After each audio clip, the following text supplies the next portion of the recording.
Welcome to Indian film narrator. दोस्तों, आज हम बात करेंगे साल 2018 में आई एक film my teacher my obsession की।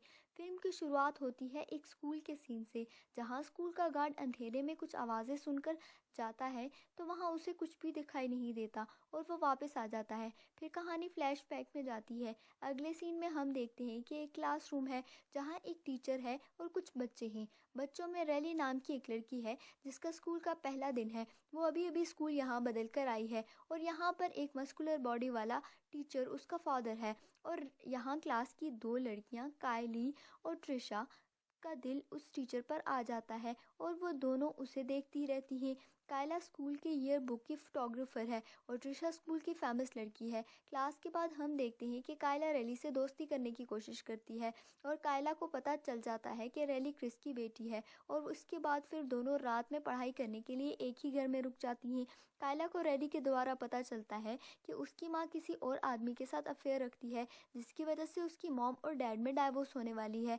अब कायला पूरी रात क्रिस के ख्वाब देखती रहती है। अगले दिन जब कायला रैली को ट्रिशा से बात करते हुए देखती है तो उसे कहती है कि ट्रिशा से दूर रहो क्योंकि वो अच्छी लड़की नहीं है और इसकी हिस्ट्री भी अच्छी नहीं रही और इसका काफ़ी टीचर्स के साथ अफेयर भी चलता रहा है। और उसी रात कायला की माँ डेट पर जाने के लिए रेडी हो रही होती है और उसे वहाँ लेने के लिए आता है क्रिस। तो तब कायला को पता चलता है कि उसकी माँ का चक्कर क्रिस से चल रहा है। इसके बाद उसे बहुत जलन महसूस होती है और वो क्रिस के कपड़ों पर पानी गिरा देती है, जिसकी वजह से उनकी डेट ख़राब हो जाती है। फिर दोनों को घर में ही रहकर बातें करनी पड़ती हैं और वो लोग बातें कर रहे होते हैं। रात में कायला क्रिस के पास आकर उसे सीड्यूस करने की कोशिश करती है। अगले सीन में हम देखते हैं कि कायला रैली से को डांट रही है क्योंकि उसके मना करने के बावजूद भी वो ट्रिशा से दूर नहीं रही। मगर इस टाइम रैली उसे बताती है कि उसे पता चल चुका है कि हिस्ट्री के टीचर के साथ चक्कर ट्रिशा का नहीं बल्कि कायला का चल रहा था। वह तब उसे कायला कहती है कि ट्रिशा झूठ बोल रही है और वो तुम्हारा इस्तेमाल कर रही है ताकि वह तुम्हारे डैड के करीब आ सके। इसके बाद हम देखते हैं कि कायला अपने लॉकर में खुद ही अपनी असील तस्वीरें रख देती है और फिर क्रिस से मदद मांगती है कि कोई उसे हरास कर रहा है। और उसी रात जेस फिर से क्रिस के साथ डेट पर जाने की तैयारी कर रही होती है। तभी उसे क्रिस के फ़ोन पर त्रिशा के आए कुछ सेक्सुअल मैसेज रिसीव होते हैं और उनकी फ़ोटोज़ भी मिलती हैं, जिसके बाद उसे यकीन हो जाता है कि क्रिस और त्रिशा के बीच में कुछ चल रहा है और वो क्रिस को घर से बाहर निकाल देती है। और फिर इसी मौके का फ़ायदा उठाकर कायला क्रिस के पास आ जाती है और उसकी कार में उसको सीड्यूस करने की कोशिश करती है, मगर वो उसे खुद से दूर कर देता है। अगले सीन में पुलिस आकर त्रिशा को अरेस्ट कर लेती है इस इल्ज़ाम में कि उसने कायला के लॉकर में असील फ़ोटोज़ रखी थी और उसी ने क्रिस को कुछ मैसेज भी किए थे। फिर रैली के बर्थडे पार्टी पर कायला फिर से क्रिस के कमरे में जाने की कोशिश करती है और उसे सीड्यूस करती है। इसके बाद उसे इसी हालत में रैली देख लेती है और रैली अपने बाप से खफा होकर घर से बाहर चली जाती है। अगले दिन जेस स्कूल में आकर क्रिस को थप्पड़ मारती है और कहती है कि वो कायला से कभी भी नहीं मिले। इस बात पर कायला उसे कहती है कि अब वो 18 साल की हो चुकी है और अपने बारे में खुद सोच सकती है। और वो ये भी कहती है कि वो और क्रिस एक दूसरे से प्यार करते हैं। इसके बाद जब क्रिस और रैली बात करते हैं और क्रिस उसे कहता है कि वो अब कभी भी कायला से नहीं मिलेगा, तो दोनों में सब कुछ नॉर्मल हो जाता है।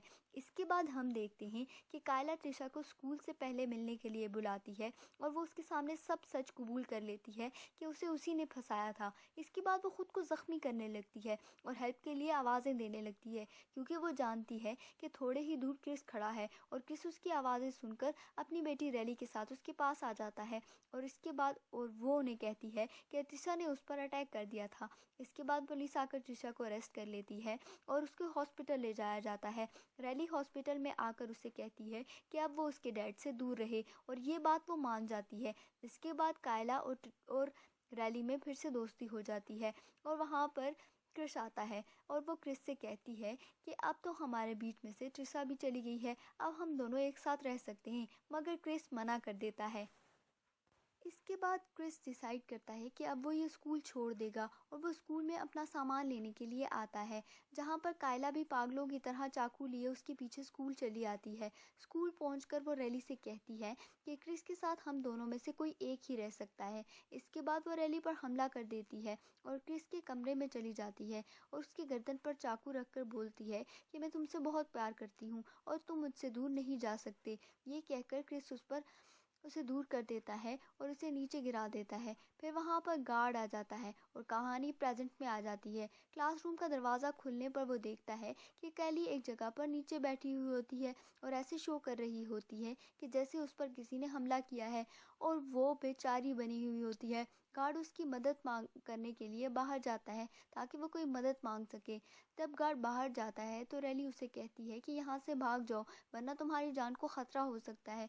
मगर तभी वहाँ कायला पीछे से आ जाती है और गार्ड पर हमला कर कर उसे मार देती है और फिर वो रैली पर हमला करने के लिए उसकी तरफ बढ़ती है। इसके बाद दोनों के दरमियान लड़ाई शुरू हो जाती है और इस लड़ाई में रैली कायला पर भारी पड़ जाती है और दोनों जख्मी हो जाते हैं। तभी वहाँ पर पुलिस आ जाती है और दोनों को हॉस्पिटल ले जाती है। कट टू कहानी अब थोड़ा जम करती है और रैली अपनी कार में अपने कॉलेज के पहले दिन के लिए तैयार होकर जा रही होती है और क्रिस वहीं कार के पास खड़ा उसे गुड बाय कह रहा होता है और एक इंसान हुडी में उनको दूर से देख रहा होता है और हमें ये नहीं पता कि आखिर वो हुडी में शख्स कौन था। और यहीं पर ये मूवी इसी सस्पेंस के साथ ख़त्म होती है। उम्मीद है कि आपको ये मूवी पसंद आई होगी। अगर आपको ये मूवी पसंद आई है तो लाइक, कमेंट और सब्सक्राइब ज़रूर कर दीजिएगा। Thank you.